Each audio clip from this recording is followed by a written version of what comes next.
Bienvenue sur le Woki Toki Toki Woki Podcast.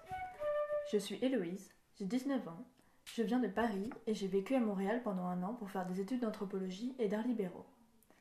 Le bilinguisme à Montréal est sûrement la chose qui m'a le plus fascinée à mon arrivée.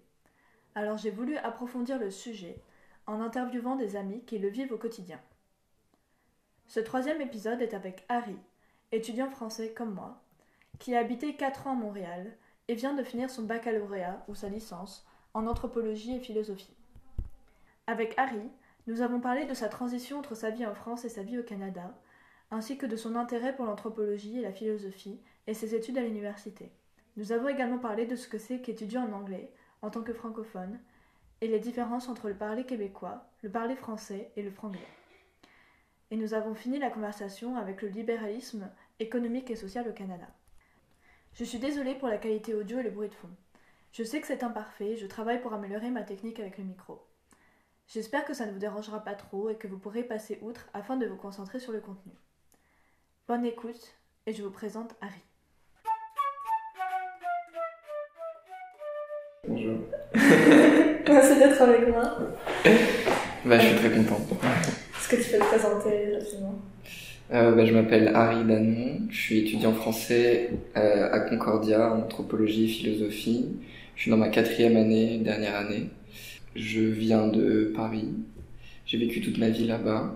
Quelle langue parles-tu ? Je parle français, anglais. J'hésiterais à dire que je parle espagnol parce que je parle vraiment très mal. Enfin, j'ai appris l'espagnol au lycée. Donc, j'ai des trucs qui me restent, mais je pourrais pas le parler. Je pourrais pas parler en espagnol tranquillement. Donc c'est des bases. J'ai des bases en espagnol. Donc comment t'as appris chacune de ces langues ? Français, c'est ma langue maternelle. Anglais, j'ai appris à l'école. Malgré le fait que mon père est bilingue, mais il a jamais voulu...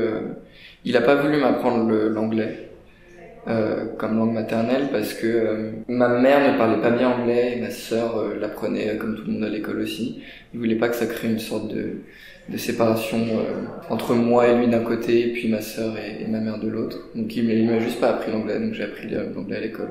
Lui, il vient d'un pays anglophone ou... En fait, il est français, mais il est né en France. Il est tout petit, il est parti vivre à Londres avec ses parents jusqu'à quelque chose comme ses 23 ans. Donc il a passé toute sa jeunesse à Londres. Il est bilingue français-anglais, très très bien. Et donc t'es parti à Montréal pour étudier en anglais ? Pour étudier en anglais, entre autres. Et pourquoi t'as choisi d'étudier en anglais plutôt qu'en français ? Étudier en anglais, c'était pas une raison principale en fait, je dirais. Je suis parti à Montréal à la base pour des raisons plus personnelles où je voulais changer d'environnement, avoir une expérience de vécu à l'étranger, me développer personnellement. Et quitte à faire ça, autant le faire en anglais.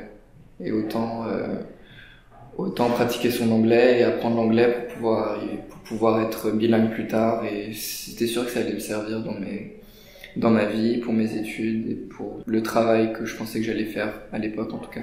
Et tout ça t'es venu d'étudier à l'étranger ? Ça m'est venu... C'est une bonne question. En vrai, je me suis déjà posé la question et je pourrais pas pinpoint un moment comme ça. Ça s'est passé au début de ma terminale. Je sais que mes parents, ils me parlaient pas mal du fait d'aller étudier à l'étranger pour l'anglais. Aussi parce que ils savaient que je voulais faire quelque chose dans les sciences humaines et les sciences sociales et ils considéraient qu'en France, c'était pas un milieu hyper propice pour se développer là-dedans professionnellement. Peut-être toi aussi. Ouais, je suis d'accord. Voilà. Donc c'est vrai qu'ils m'ont poussé à partir pour ça. Donc ça a joué forcément dans mon choix. Puis il y avait ces sentiments de vouloir changer d'air. T'avais habité à Paris ? J'avais, ouais, toute ma vie. J'habitais, j'ai bougé, mais pendant ma primaire, au début de mon collège, j'habitais dans le 11e arrondissement. Ensuite, j'ai déménagé à Montreuil, où je suis resté jusqu'à que je parte. Et il faut aussi savoir que j'étais à l'école alsacienne, qui est une école privée, où j'y étais depuis mon CE2 jusqu'à ma terminale. Donc tu connaissais les gens ? Donc je connaissais les gens, mais ouais, c'est ça. J'étais dans un milieu quand même assez fermé, et ça a beaucoup participé au fait que je voulais vraiment partir et faire l'expérience d'autres choses. Et ça t'a fait du bien de rencontrer d'autres gens ici ? Ouais. Ça me fait Est-ce que tu énormément trouves qu'ils peur. ont une mentalité un peu différente? Ouais. Alors oui et non, mais ça dépend qui tu fréquentes aussi. C'est très simple, j'ai un peu fait l'erreur aussi de fréquenter beaucoup de Français. Mais après, les Français expatriés sont pas les mêmes Français, enfin c'est bizarre dit comme ça, mais les Français expatriés sont pas les mêmes Français que ceux qui étaient dans mon milieu en tout cas. Ceux que je connaissais, ceux que j'avais l'habitude de côtoyer. Mon milieu, c'est mon milieu. Genre de Victor Duruy. Ouais. Je pense que ça doit être un peu pareil que l'école alsacienne. J'ai l'impression. Et les gens qui sont expatriés, c'est le même milieu en fait. Les gens qui se mélangent pas. Enfin, oui. J'ai pas tellement changé de milieu dans le sens. Oui. Je reconnais les mêmes gens en fait, mais moi je fréquente pas trop de Français à Montréal, ou des Français qui fréquentent pas de Français. Non mais je veux dire, c'est des gens qui viennent du même milieu, mais ils sont déjà, je dirais, plus ouverts. C'est des grosses généralisations aussi. Hein. Ils sont quand même déjà un peu plus, pas exactement dans la même mentalité que certains groupes de personnes que je voulais arrêter de voir, que je voulais mettre derrière moi en France. Du coup, quand t'arrives à Montréal, t'as fréquenté beaucoup de Français, c'est ça, au début? Pas nécessairement, c'est pas fait directement comme ça, mais en fait, quand je suis arrivé ici, j'avoue que j'ai passé par une grosse période de déprime.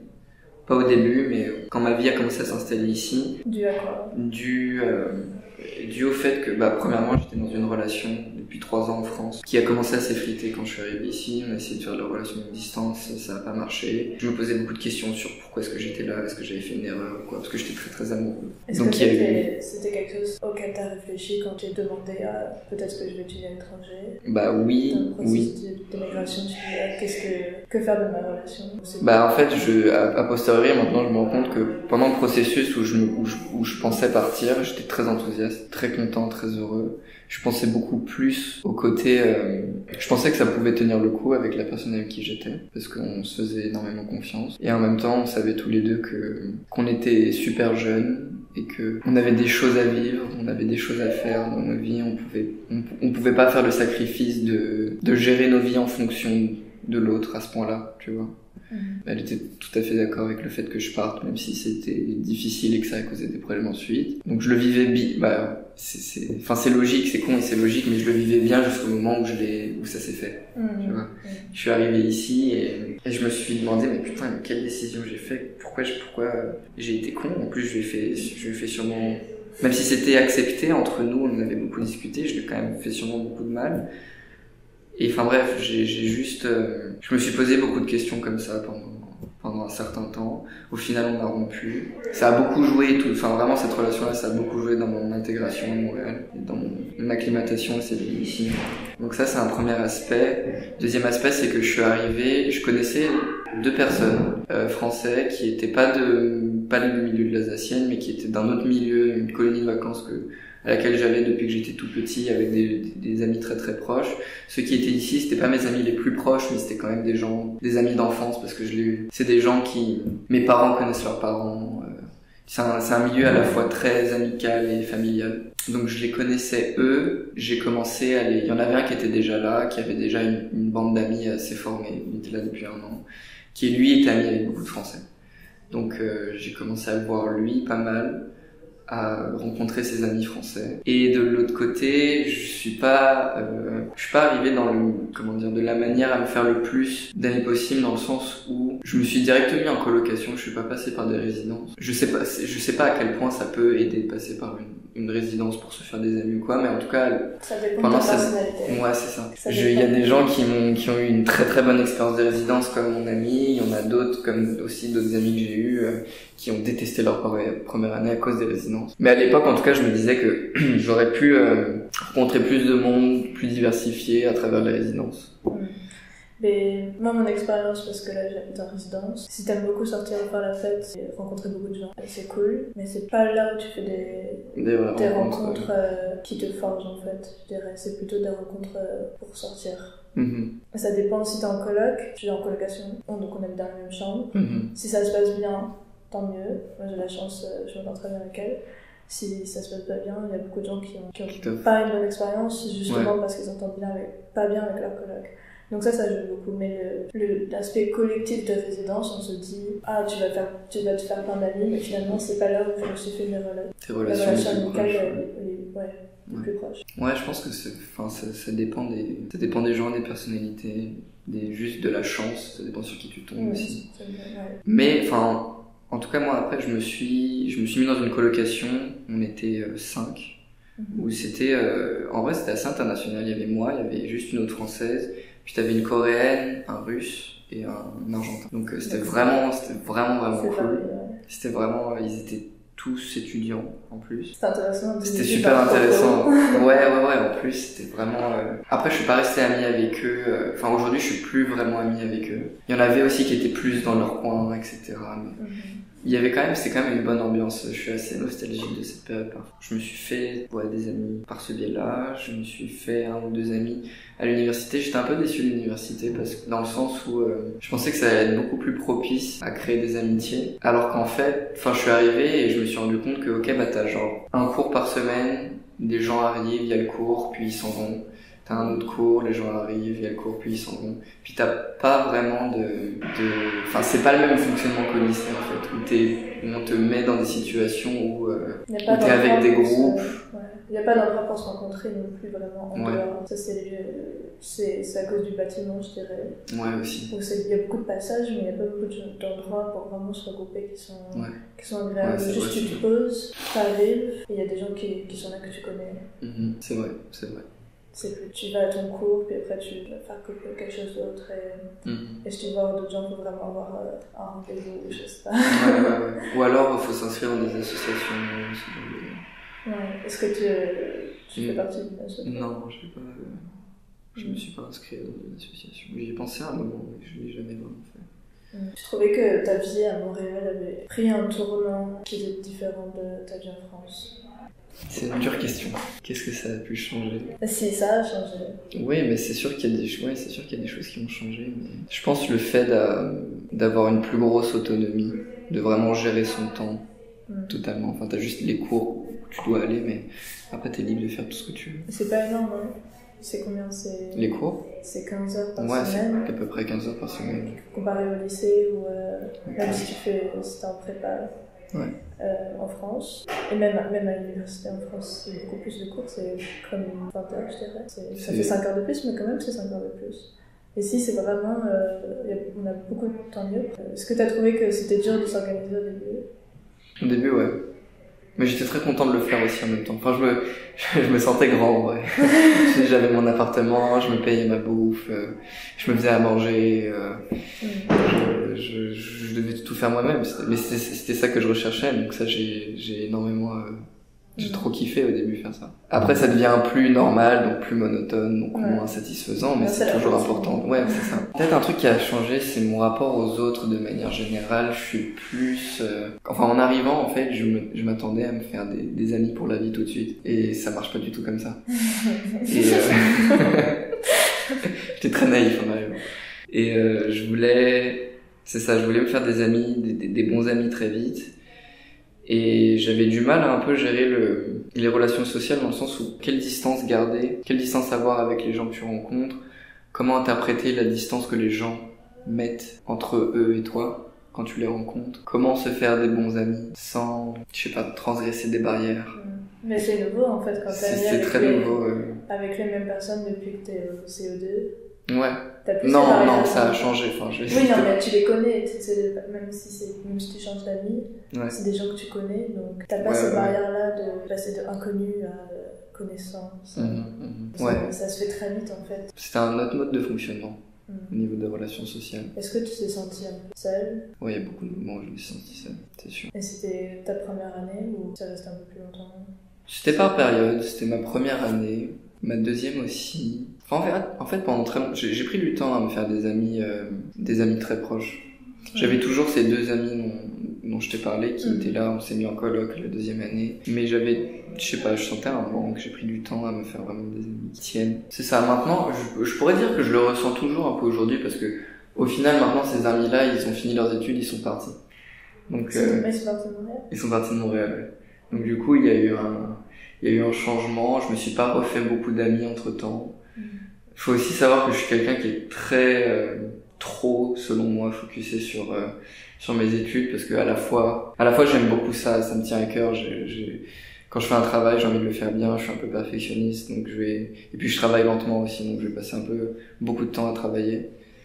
Et puis aussi le fait que je veux continuer là-dedans, je veux sûrement faire un master, un doctorat, faire de la recherche, être professeur, et je sais que c'est pas un milieu facile non plus, parce qu'il y a beaucoup de compétition, donc j'essaye de mettre toutes les chances de mon côté. T'as un double majeur philo ou anthropo, c'est ça? Est-ce qu'il y a une filière vers laquelle tu vas plus te tourner? Je pense qu'en termes de diplôme, enfin je veux dire en termes de... Parce qu'il y a des chercheurs qui font un peu plein de choses en même temps, mais qui ont, on va dire, sociologue, mais de formation philosophe, tu vois, ce genre de trucs-là. Donc disons que je vais continuer à faire une formation en anthropologie, je pense.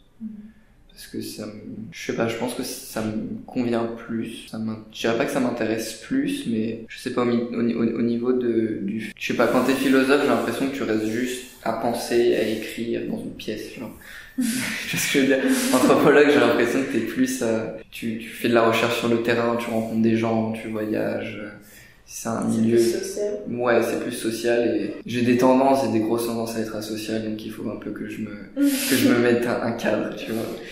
C'est ça, faire plus de l'anthropologie, mais ultimement, j'ai vraiment pas envie de laisser tomber la philo, parce que j'aime beaucoup ça, donc. Et qu'est-ce qui t'a attiré vers la philo et l'anthropo? Comment t'as découvert l'anthropo déjà? Parce que c'est pas quelque chose qu'on étudie au lycée. La philo, on en fait. T'as fait quoi comme filière? J'ai fait ES. Donc c'est économique et social, pour les gens qui connaissent pas. L'anthropologie, c'est ma mère. Ma mère, elle est psy, enfin, elle a fait une formation enfin, elle est ethnopsychologue. Ok. Donc ça consiste en quoi? C'est vraiment le croisement entre l'ethnologie et la psychologie. Ouais. La culture et la personnalité. Ouais, c'est ça. Elle a fait beaucoup, en fait, elle a travaillé énormément avec enfin, l'ethnopsychiatrie, c'est un truc en soi. C'est une méthode de travail avec des gens qui a sa propre méthodologie et qui est spécialisée du coup dans le travail avec les migrants. Ma mère, elle a travaillé en France, elle a fait beaucoup de travail avec les migrants et c'est elle un peu qui m'a introduit à ce milieu-là, au milieu universitaire, à la réflexion, à l'intérêt que j'ai pu avoir pour la diversité culturelle. Elle m'a totalement introduit à ça. Donc je me souviens qu'elle me filait des bouquins quand j'étais au lycée, un peu d'introduction à ça qu'elle avait je sais pas si on dit ethnopsychologue ou psychiatre, mais bref.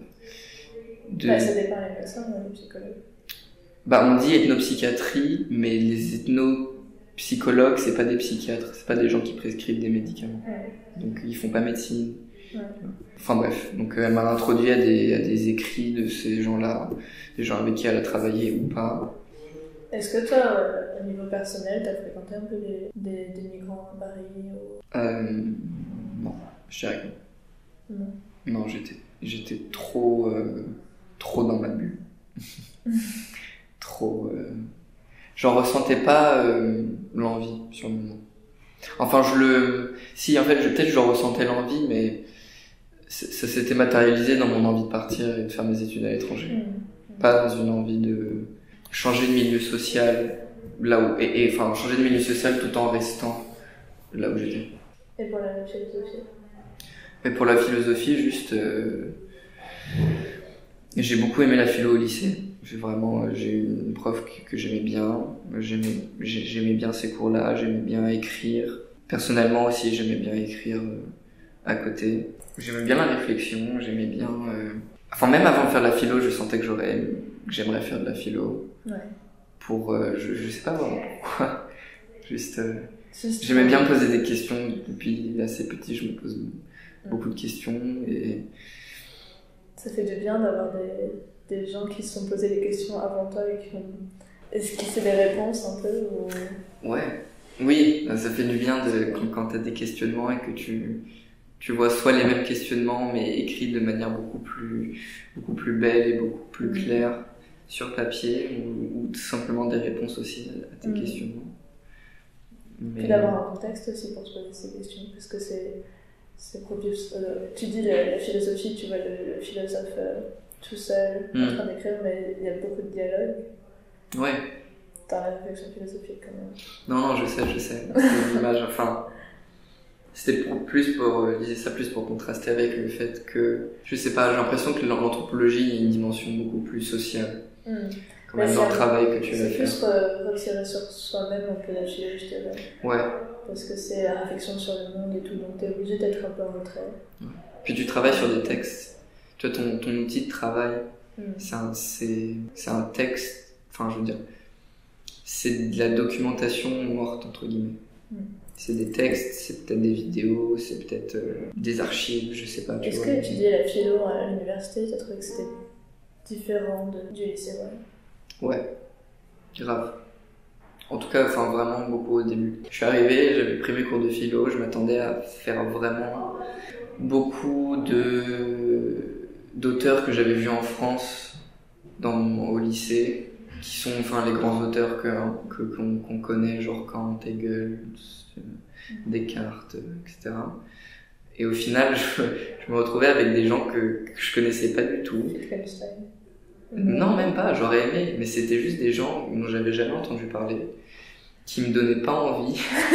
Je sais pas, c'était un peu bizarre, mais c'était juste je suis juste mal tombé parce que c'était des cours, c'était juste des auteurs qui avaient été choisis par mes profs, ils auraient pu en choisir d'autres qui sont plus connus, juste ils ont choisi ceux-là.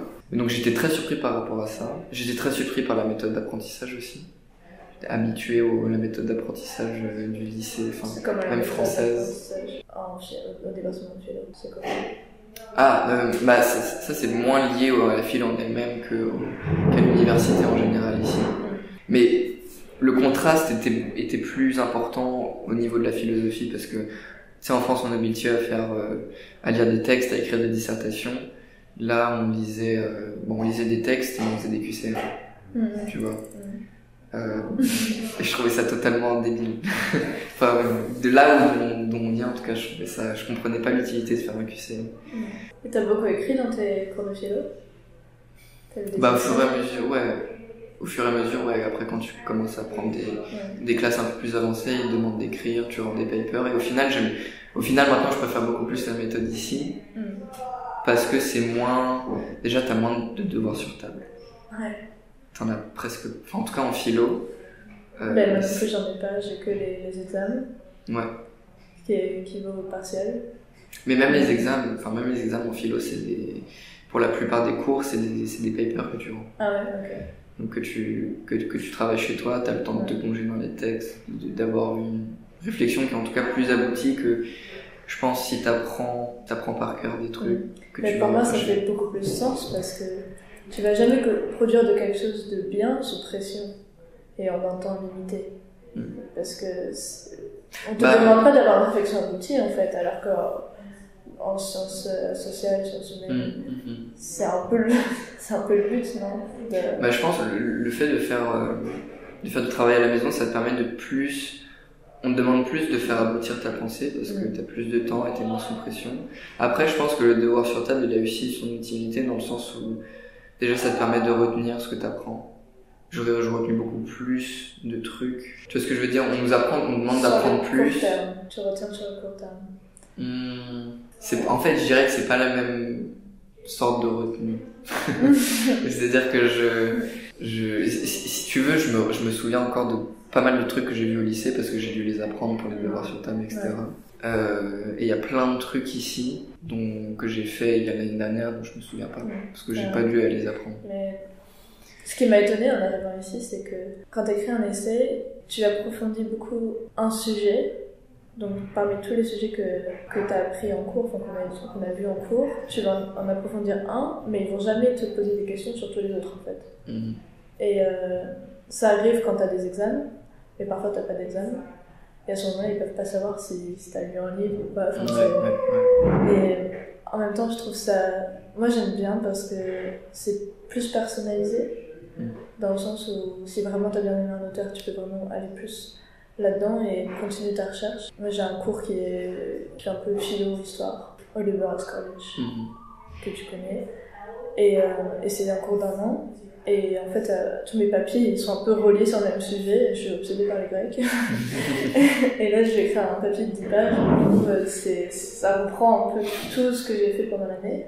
Mais du coup, Tout ce qui est plus côté théologique, on avait fait aussi, je m'en fiche un petit peu, Ouais. mais je l'ai pas approfondi et c'est pas grave.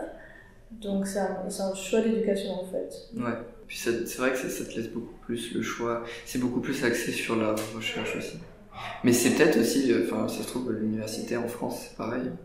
J'ai pas fait l'expérience, donc ça se trouve, c'est le cas. Mais ce que j'aime beaucoup ici, en tout cas, c'est que on te laisse plus autonome, t'as plus de liberté de choix, comme tu dis, et c'est plus axé sur l'aboutissement de ta pensée, la recherche.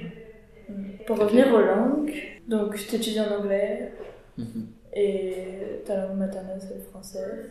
Est-ce que tu trouves que tu utilises une langue pour une utilisation précise ou c'est plus fluide? À l'anglais, je suis en tout cas meilleur à l'écrit qu'au parler, parce que j'ai beaucoup plus travaillé mon écrit que mon parler. Donc je dirais que le français, je suis plus à l'aise quand même à parler en français qu'en anglais.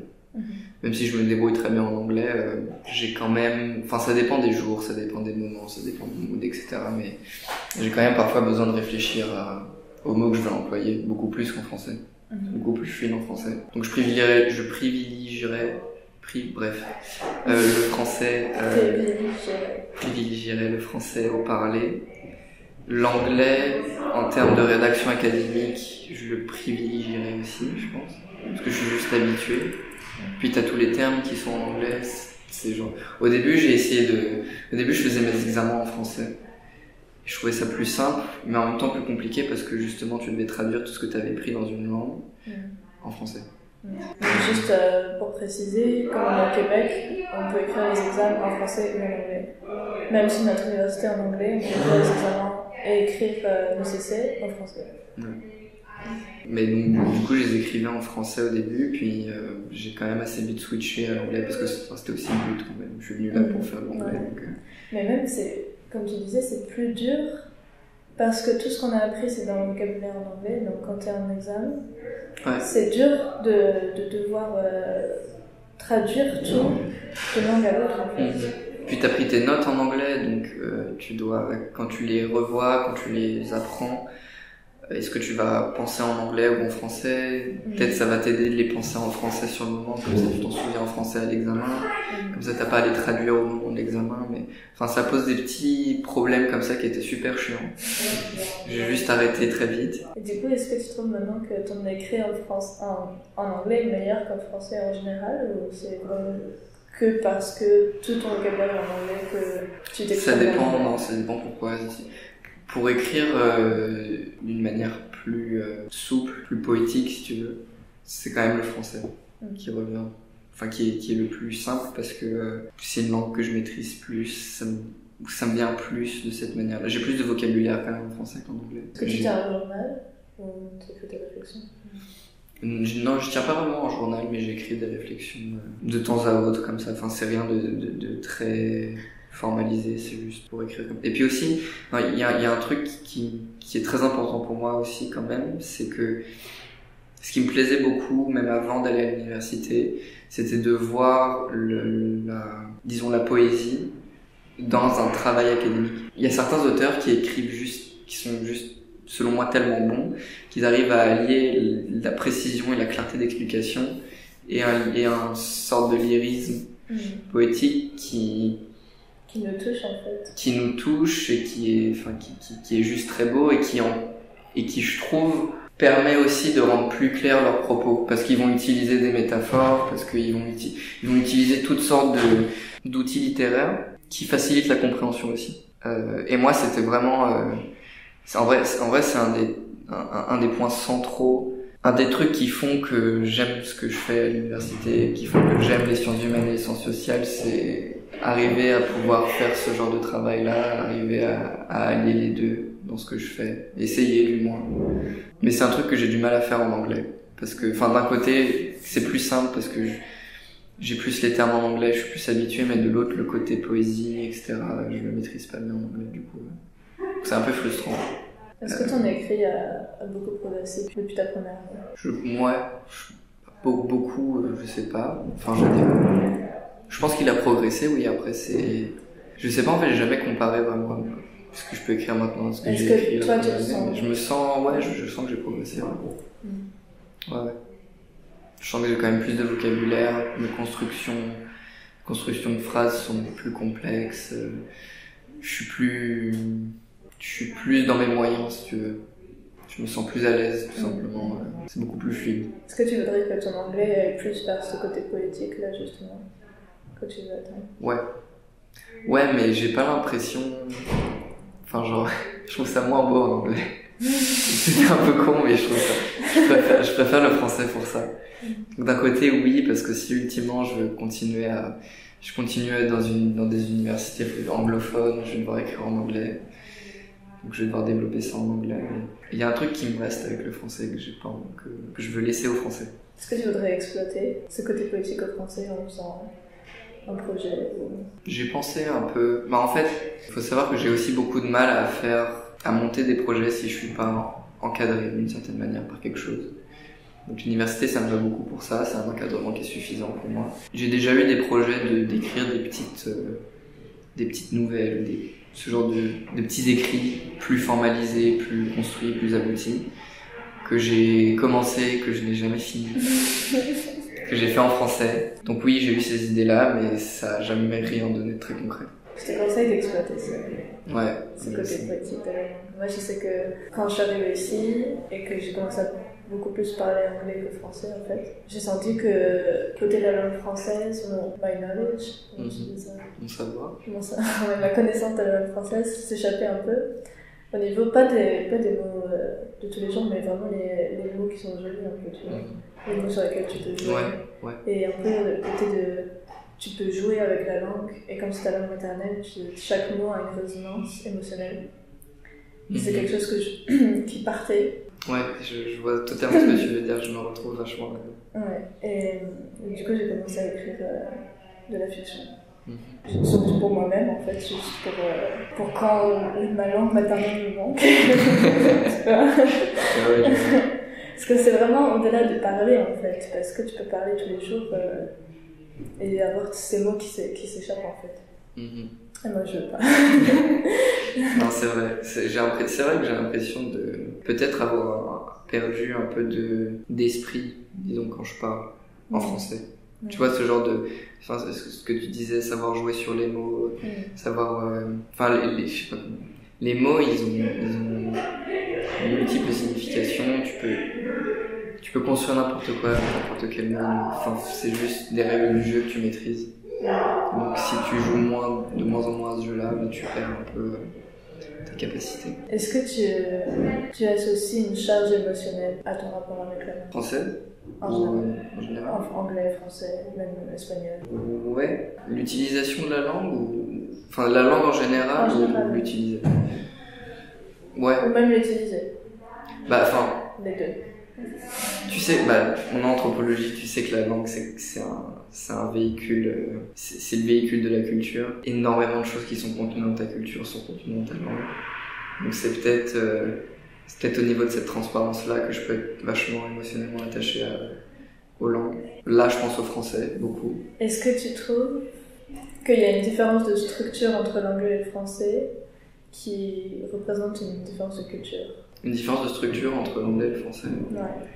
Qui font que tu t'exprimes pas de la même manière et qui représentent une différence dans la manière de penser. Il y en a, je pense qu'il y en a, c'est sûr. Les idées que j'ai, c'est vraiment pas très abouti. Ce que je veux dire, ça va plus jouer sur des stéréotypes, donc il faut vraiment pas le prendre au mot parce que ça peut être totalement n'importe quoi. Mais on dit souvent que l'anglais c'est une langue beaucoup plus directe que le français. Et j'ai l'impression que la culture nord-américaine est une culture plus directe que la culture française. Je sais pas vraiment pourquoi, c'est un sentiment que j'ai, mais j'ai le même sentiment quelque part. Et je trouve même qu'il y a une différence entre l'anglais britannique et l'anglais américain. Ouais, carrément. Les Britanniques, ils vont mettre beaucoup plus de formules de politesse et de tournure alambiquée. Les Nord-Américains s'en fichent en fait. C'est bring me that. C'est moins formel aussi. Mais c'est ça qui est bien aussi avec l'anglais, c'est que vu que c'est moins formalisé, t'obéis moins à des... Tu vas moins, j'ai l'impression, chercher à avoir de l'esprit quand tu parles. Ça dépend peut-être des milieux, des gens, etc. Mais de manière générale, j'ai l'impression que tu vas moins chercher ça et t'as plus de capacité d'aller au cœur des choses. D'aller au cœur de choses, mais j'ai l'impression que les mots en eux-mêmes, tu peux les assembler, tu peux les assembler beaucoup plus simplement qu'en français, dans le sens où nous on a des milliards de prépositions entre chaque mot, parce que c'est juste la manière dont notre langue fonctionne. Eux, ils peuvent juste mettre un... Ils peuvent être direct dans la manière de s'exprimer. Oui, ça va être... Oui, c'est sûr. Est-ce que tu trouves qu'il y a une différence entre le français de France et le français québécois dans ce côté direct? On a dit qu'il y avait une différence entre l'anglais britannique et l'anglais américain. Est-ce que tu trouves que le français québécois reflète un peu ce côté vraiment direct, sans prendre de pincettes? Un petit peu, mais le contraste il est moins saisissant, je trouve. Ouais. Mais ouais. Un petit peu, parce qu'il y a beaucoup, il y a énormément d'anglicisme en québécois. J'ai l'impression que c'est moins, les gens vont moins chercher l'alambiqué en France, c'est sûr. Et dans ton utilisation de la langue, du coup, est-ce que tu ressens des émotions particulières quand tu parles français, quand tu parles anglais? C'est-à-dire? Bon, tu sais, je te guide un peu. Mais du coup, c'est biaisé. Il y avait, pour un long moment, quand je parlais en anglais, je ressentais ce sentiment de j'ai pas confiance en moi, je suis pas à l'aise, parce que j'ai peur que mon niveau d'anglais soit bloqué par les gens, en fait. Ouais. Moi aussi, j'ai eu ça pas mal, notamment pour participer en cours. Au début, j'ai eu beaucoup de mal. En cours, ici? Ouais, en anglais. Est-ce que c'est beaucoup d'anglophones en philo, ou il y a beaucoup d'internationaux? Non, c'est plus des anglophones. Ouais. Plus je suis dans une atmosphère anglophone, moins je vais être à l'aise. Avec des internationaux, c'est différent. Parce qu'ils sont un peu dans la même situation que moi, du coup, j'ai le sentiment qu'ils pourraient comprendre plus. Le fait de bafouiller quand tu vas essayer de parler en classe devant tout le monde. Donc ouais, j'ai eu ce sentiment-là aussi, un peu de honte, de pas oser, de ce genre de truc-là. Un truc que j'avais remarqué aussi, c'est... bon, c'est pas très émotionnel, mais c'est juste plus en termes techniques. Quand je parle français avec des Québécois, je fais attention aux mots que j'emploie. Parce que, je me suis rendu compte qu'il y a plein de mots qu'on a qui constituent un jargon qu'on a de là d'où on vient, mais que vu qu'on l'utilise tellement souvent, on se rend pas compte que ça peut être du jargon pour quelqu'un d'autre. Donc parfois, il y a juste des mots que j'employais qui me paraissaient utilisés par tout le monde, qui en fait l'étaient pas. Donc ça me rend beaucoup plus conscient des mots que j'utilise. Je vais faire attention à éviter certains mots, en privilégier d'autres qui m'ont l'air d'être moins du jargon. Je vais prendre des mots québécois aussi, bien sûr. Je vais m'adapter aux gens avec qui je parle. Si c'est plus des Québécois, je vais utiliser beaucoup plus d'expressions québécoises, de petits mots qu'on n'utilise pas entre Français, avec eux. Ça redevient français quand tu parles avec Français. Ouais, c'est ça. Je m'adapte. Et c'est conscient ou c'est inconscient? Les deux. C'est conscient et inconscient. Enfin, à la fois c'est conscient dans ce que je viens de t'expliquer, où je fais attention, et puis d'autres non, je me surprends à... Même prendre un petit sorte d'accent, ou, tu vois. Une articulation, ouais. Ça se fait tout seul, franchement ça se fait tout seul. Est-ce que quand t'es revenu en France, pour les vacances ou des choses comme ça, les gens te disent que t'as l'accent québécois? Non, j'avoue que non. Parce que je suis aussi conscient de pas le prendre. Ouais. De pas enfin c'est un truc, c'est un truc avec peut-être juste moi, mais je fais attention quand je suis avec des gens, je m'adapte à l'audience, disons. Et quand je suis avec des gens, je m'adapte à leur manière de parler, mais j'ai toujours comme des sortes de manières de parler à moi que je veux garder, qui sont à moi, et que je change pas non plus. Donc je sais pas. Qu'est-ce que tu veux dire? Que c'est comme ta manière de t'exprimer qui est essentielle en fait, c'est l'essence de ton langage un peu? Ouais, j'ai cette sorte de cette idée-là que chacun a un peu sa manière de s'exprimer propre. Moi, j'ai envie de garder la mienne. Ce qui n'empêche pas aussi de m'adapter aux gens avec qui je vais parler. Mais les sortes d'adaptations que je fais, viennent pas empiéter sur moi, ma manière de voir, la manière dont je vais m'exprimer. C'est plus un jeu un peu. Ouais, c'est genre, c'est toutes les trucs, les petits trucs d'adaptation, c'est des sortes de marges de manœuvre que je peux avoir, que je me laisse avoir. Mais il y a aussi tout un sorte d'espace que je me garde pour moi. Ouais. Si tu veux. Ouais. Sur lequel je vais pas empiéter parce que je sais pas, c'est comme une identité individuelle langagière, genre, que tout le monde a, tu vois. Que je remarque aussi, genre, j'ai des amis, je remarque des petits trucs dans leur manière de parler que je me dis, il y a qu'eux qui parlent comme ça, il y a qu'eux qui emploient ça, ce terme-là. Mais t'as pas des amis qui t'ont influencé sur ta manière de parler, qui est resté chez toi, par exemple? Si, aussi, c'est sûr. Mais si, parce que t'es obligé de... Ouais. Forcément, t'es influencé par des gens. Et puis, il y a juste des gens, tu trouves qu'ils parlent bien, donc t'as envie de parler comme eux aussi. Ouais. Tu vois. Et inversement, t'as des gens qui parlent très mal et t'as pas envie de parler comme eux. Donc forcément, si, tu vas prendre des trucs, tu vas en laisser d'autres. Quelle était ta première expérience avec le français québécois? Ta première réaction? Ma première réaction, c'était pas quand je suis arrivé ici. En fait, j'ai déjà fait quand j'étais en 3e, j'ai fait un échange au Canada. Okay. À Ottawa. Okay. Et j'étais dans une famille avec qui je parlais anglais, mais qui aussi parlait français québécois. Ouais. Donc ma première rencontre vraiment avec le québécois, c'était là. Ouais. Et j'ai trouvé ça assez drôle. J'avoue, je trouvais l'accent très très drôle. J'aimais bien. Enfin, je veux dire, il y a des gens, j'ai rencontré des gens qui ça dérangeait vraiment le québécois, qui arrivaient pas, je sais pas, soit qui trouvaient ça pas beau, soit qui arrivaient pas à rester sérieux, soit qui vraiment trouvaient que c'était vraiment trop campagnard, tu vois. J'ai un ami, le français c'est pas sa langue maternelle, et quand il a appris le français, il habite à Montréal, il a tout fait pour pas prendre l'accent québécois. Ouais. C'était très conscient, il voulait pas prendre l'accent québécois. Bah, il y en a qui veulent pas, il y en a qui... Et ta famille, quand ta famille d'accueil, ils parlaient un québécois qui était plutôt rural ou plutôt citadin? Ça, je sais pas. Tu sais pas, je me souviens plus et j'aurais clairement pas pu faire la distinction à l'époque parce que je connaissais pas assez bien le québécois. Ouais. Je pense que c'était quand même plutôt urbain, quand même. Parce que je pense que j'aurais eu plus de mal à comprendre ce qu'il disait si ça avait été rural. Donc je me dis que c'était urbain. Est-ce que maintenant tu as rencontré beaucoup de gens avec beaucoup d'accents différents ici? Québécois. Accent différent québécois? Québécois. Ouais, bah après il y a quand même l'accent montréalais qui reste majoritaire. Mais oui, j'ai rencontré des gens avec divers accents et plus tu restes, plus tu rencontres des Québécois, plus tu fréquentes des Québécois, plus tu peux faire des distinctions entre les accents, ça c'est clair. Ouais. Donc ouais, j'ai remarqué plus. Après, je saurais pas dire ok, lui il vient des Laurentides, lui il vient de là, lui il vient de là, tu vois. Ouais, tu remarques, c'est clair. Le bilinguisme à Montréal, quelle était ta première expérience avec ça? Je pense que c'était peut-être très personnel, juste du fait que moi-même j'ai commencé à faire totalement du franglais. Ouais. Parce que juste tu fais beaucoup de trucs en anglais et en français, donc ça se mélange vraiment dans ta tête. Et enfin, je le fais toujours aujourd'hui, il y a toujours des moments où je bug. Soit quand je parle en anglais, je pense en français ou inversement.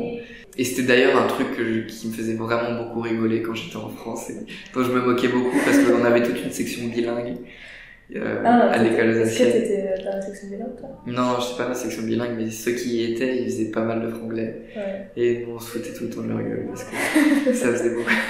Ça faisait trop. Ça faisait au-dessus de nous un peu. Prétentieux. Ça faisait prétentieux. Ouais. Mais c'est tellement pas de la prétention. Et en vrai... Maintenant que t'es dedans, tu dis, mais en fait, c'est pas du tout de la prétention, c'est juste, t'as pas le choix. C'est plus fort que toi. Tu t'en fous d'être prétentieux, c'est pas du tout ça le... Quand toi tu le vis, tu vis un peu comme une restriction. Ouais, c'est insatisfaisant. Parce que sur le moment, t'arrives pas... Tu veux dire quelque chose dans une certaine langue et tu trouves pas les mots et tu trouves les mots dans l'autre langue. Ouais. Alors que t'as juste envie de garder ton discours dans la même langue avec laquelle t'as commencé ta phrase. Mais c'est le fun aussi. Oui, c'est le fun mais ça aussi dépend, ça dépend comment tu le vois, ça dépend à quel point t'acceptes le fait de changer de discours ou pas. Moi je trouve que c'est fun avec des gens qui font pareil, donc avec des Québécois ou des gens de Montréal, parce qu'ils font tout le temps ça en fait, donc c'est pas... il n'y a pas de jugement. Tu vois, c'est juste, voilà, c'est comme ça que tu t'exprimes. Parle dans la langue qui t'intéresse le plus, en fait. Et c'est dynamique et tout. Mais par contre, dans un contexte français, unilingue français, c'est pas très bien. Non, c'est vrai. Mais même en rentrant en France, justement, j'avais cette tendance à me faire du franglais un peu. Et mes amis foutaient de ma gueule. C'est ce qui est normal, genre, si on fait la même chose à leur place. Tu fais un effort pour éviter de le faire, du coup? Ouais, un petit peu, plus qu'ici, c'est sûr. Parce que même avec des amis français qui sont là depuis un peu longtemps, on le fait en permanence, c'est pas un problème. Mais aussi, ça vient d'une envie personnelle, en vrai.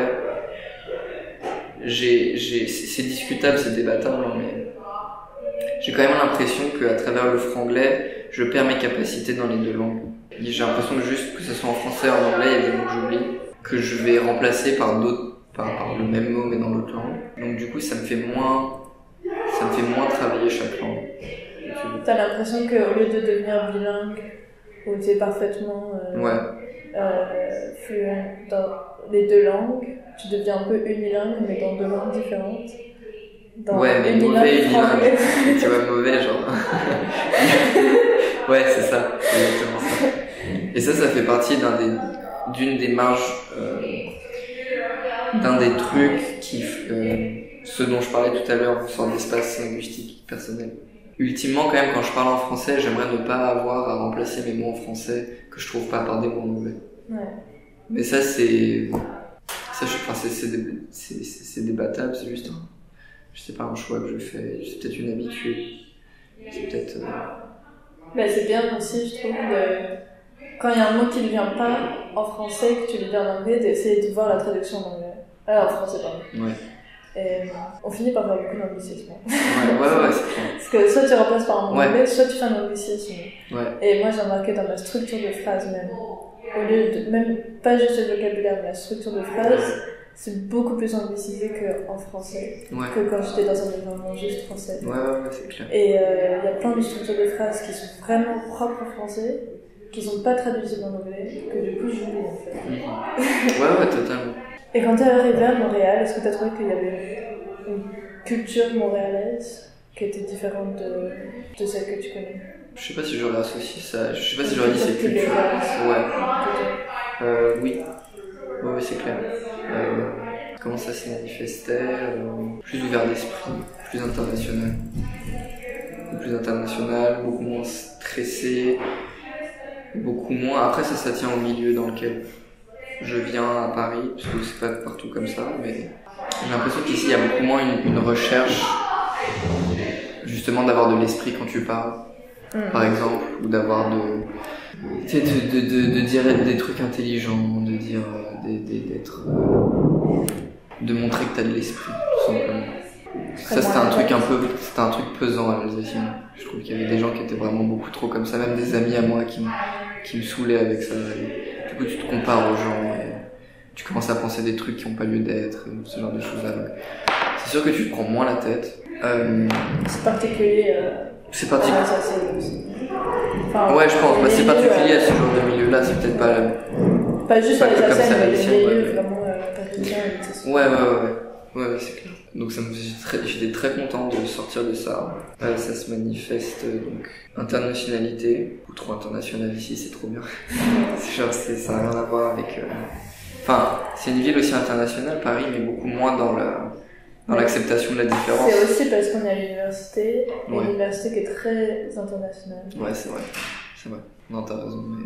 Non, mais même quand tu vois, même si les quartiers sont un peu sectarisés, t'as le quartier juif, t'as le quartier plus coréen, t'as le quartier arabe, t'as le quartier, etc., quartier portugais. Il y a quand même tellement de nationalités différentes qui sont représentées dans cette ville que c'est... Déjà, c'est quand même un pays d'immigrants. T'as pas d'ethnie canadienne, quoi. Ou en tout cas, l'identité canadienne est multiculturelle. Ou en tout cas, beaucoup plus qu'en France. Donc ça faisait du bien d'arriver dans un lieu comme ça. Après, au niveau de la culture, que j'ai déjà dit, mais juste beaucoup plus heureux. Enfin, je sais pas, quand tu vas boire un café, les gens sont gentils. Quand tu vas... Le serveur te sourit. Les serveurs te sourient, les gens te chient beaucoup moins à la gueule, tout simplement. De manière générale, c'est beaucoup plus agréable. C'est une vie beaucoup plus agréable ici, à ce niveau-là. Est-ce que tu trouves que c'est plus libéral, socialement? Ouais, c'est pas forcément un truc que je ressens beaucoup au quotidien. Enfin, l'économie est plus libérale. Quand tu vas acheter tes produits, moins c'est cher et plus c'est OGMisé. Ce genre de trucs-là, il y a moins en France. Ce que je préfère en France, de ce point de vue-là. Au niveau du travail, j'étais surpris de ne pas avoir à signer de contrat de travail. Pas de contrat de travail. Et c'est normal. Au début, j'étais un peu sceptique, mais au final, ça a ses avantages aussi, c'est plus simple. Tant que t'as tes fiches de paye. Tant que t'as tes fiches de paye, qu'on ne te la met pas à l'envers, ça va. Ouais. Bah, tant que... Tant que, mais c'est aussi, en France, c'est beaucoup plus bureaucratique, enfin, t'as beaucoup plus de paperasse à faire, c'est plus difficile de quitter un job, plus difficile d'avoir un job, ça va moins vite, c'est moins fluide, le marché est moins, enfin, à l'air, parce que je dis ça, mais je connais beaucoup plus ici que là-bas, en fait, mais de ce que les gens me disent, de ce que je connais quand même. Tu fais quoi comme job? Je suis busboy pour des événements, donc c'est des compagnies d'événements, enfin, à la fois, je suis employé dans un lieu, et à la fois, je suis aussi employé comme travailleur autonome pour des compagnies de traiteurs qui t'envoient dans des événements faire du service. C'est ce que je fais en ce moment, mais je fais barista pendant un moment. J'ai travaillé dans une rôtisserie, j'ai travaillé dans une boulangerie. J'ai fait du porte-à-porte. Je pense que j'aurais jamais trouvé autant de travail aussi rapidement. Donc c'est sûr que c'est plus libéral. Au niveau des relations sociales, c'est peut-être un peu plus libéral aussi dans le sens où c'est beaucoup plus come and go ici qu'en France. Je pense que tu peux peut-être plus galérer à te faire des amis rapidement en France qu'ici. Mais j'ai l'impression que les gens ici vont plus rapidement passer à autre chose et beaucoup moins entretenir des relations. Enfin, les relations sont gérées de manière différente. Tout simplement, j'ai l'impression. Entre ici et Paris, en tout cas. Ça va être plus difficile de rentrer dans des cercles. En France, c'est plus fermé. Mais quand tu rentres, les relations sont, j'ai l'impression, plus permanentes et plus tangibles que ici. Ici, comme les jobs, en fait. Ouais, peut-être. Peut-être. C'est plus dur d'entrer, mais c'est plus dur de sortir aussi. Ouais. C'est plus de sécurité, en fait. Ouais. Alors qu'ici, c'est plus... Je sais pas comment dire, plus flexible dans le sens où tu sais moins quelle valeur aura ta relation d'amitié pour la personne avec qui t'es ami qu'en France. Parce que c'est un milieu étudiant, les gens viennent, partent, rencontrent 10 milliards de personnes à la fois, sortent beaucoup ou pas forcément. La vie de lycée comparée à la vie d'université joue vachement là-dedans. Tu penses que c'est lié à Montréal comparé à Paris ou vraiment juste lycée comparé à l'université? Difficile à dire, j'avoue. Et au niveau social, dans le sens féministe, LGBT? C'est plus avancé, enfin beaucoup plus poussé ici. J'ai l'impression, mais encore une fois, après je suis pas dans les milieux étudiants en France, donc je sais pas. C'est très, ça dépend des milieux ici aussi, parce que Concordia c'est énormément là-dedans, mais McGill ça l'est beaucoup moins apparemment. Et j'aime beaucoup, enfin en vrai, on en parlait la dernière fois, je suis pas impliqué vraiment, mais disons que j'aime bien être dans une atmosphère comme ça. Des atmosphères progressistes, centrées sur des mouvements sociaux progressistes. Ouais, ça se ressent beaucoup ici. Encore une fois, c'est peut-être aussi pas forcément une question de culture, mais une question de milieu universitaire. Je sais pas à quel point la société québécoise est comme ça en elle-même, ou si c'est parce que je suis à l'université. Le milieu étudiant, ça aussi très... J'ai quand même cette image que le Canada en général est réputé pour être très pour les droits LGBT. C'est quand même réputé par les libéraux dans ce sens-là. Après, nous, on est quand même dans un, comme tu dis, on est dans un cercle très restreint de l'Université Concordia qui est très gauchiste, quoi. Ouais. Est-ce que tu trouves que parfois c'est trop engagé? Peut-être un peu. J'ai l'impression que, mais c'est peut-être quelque chose de plus nord-américain où tu vois tous les groupes minoritaires vont d'un côté, on va leur donner plus d'espace d'expression on va leur accorder beaucoup plus de moyens d'expression. Parce que c'est souvent des... Enfin, je pense aux Noirs aux États-Unis, par exemple. Parce que c'est des... Je veux dire, on reconnaît toute l'histoire horrible qui leur est arrivée, etc. Et je trouve ça très bien. Mais c'est à la fois... Enfin, en tout cas aux États-Unis, peut-être plus qu'ici, il y a une sorte d'hypocrisie ambiante, j'ai l'impression, vis-à-vis de ça. Parce que les gens sont à la fois très, très motivés, très engagés. Mais au niveau structurel, on n'a pas l'impression qu'il y a beaucoup de choses qui changent. C'est un engagement un peu superficiel, tu trouves? Non, mais je pourrais pas dire ça. Des citoyens, mais pas du gouvernement. Ouais, oui. En tout cas, oui. Est-ce que t'as pu apprendre un peu sur la situation des autochtones ici, dans tes cours ou dehors? Ouais, j'ai appris un peu. J'avoue que je me suis pas énormément renseigné sur le sujet. Et puis même dans les cours que j'ai pris, ils en parlaient pas énormément. Mais oui, enfin je sais, c'est plus par des gens qui m'en ont parlé, des films que j'ai vus, des documentaires. Est-ce qu'il y a d'autres choses dont tu veux parler à propos de Montréal, ton expérience? Je sais pas, je pourrais dire que la manière dont j'ai beaucoup réfléchi à mon intégration ici, enfin quand je contraste la manière dont j'ai réfléchi personnellement à ça et toutes tes questions, la manière dont j'ai réfléchi c'est beaucoup plus individuel en fait. Beaucoup plus au niveau de mon histoire personnelle, de ce que j'ai vécu, de là d'où je viens, de mes attaches émotionnelles. En fait, je l'ai beaucoup moins vu de manière plus abstraite. Quand je dis abstrait, je veux dire en termes d'attaches culturelles, en termes d'utilisation de la langue, beaucoup moins académique d'une certaine manière. Ouais. Donc en vrai, c'est un bon exercice que tu m'as fait faire. Ouais, c'est ça, c'est très difficile de réfléchir à ça, j'ai l'impression, tout seul. Et de manière aussi distancée. Parce que ça met de la distance aussi, ça met de la distance par rapport à tes histoires personnelles. Mais... Ouais. Enfin, en tout cas, moi, j'ai beaucoup réfléchi à ça au niveau de mes histoires personnelles. Au niveau de la rupture dont je t'ai parlé, au niveau de devoir changer de groupe d'amis, même si c'est un truc que je voulais, je n'ai pas fait l'expérience de la manière que j'aurais aimé quand je suis parti. Enfin, en pensant à partir.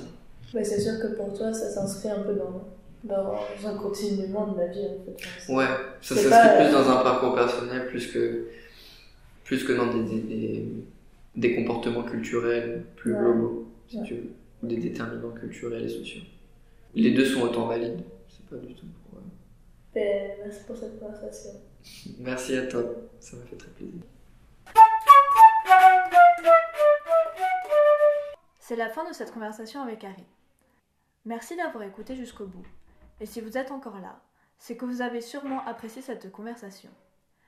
Je vous laisse partager cet épisode sur les réseaux sociaux et en parler autour de vous.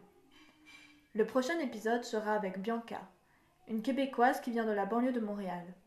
Elle est selon moi l'archétype du franglais montréalais et nous la retrouverons dans une conversation bilingue. Je vous dis à bientôt. Vous étiez sur le Talkie Walkie Walkie Talkie Podcast.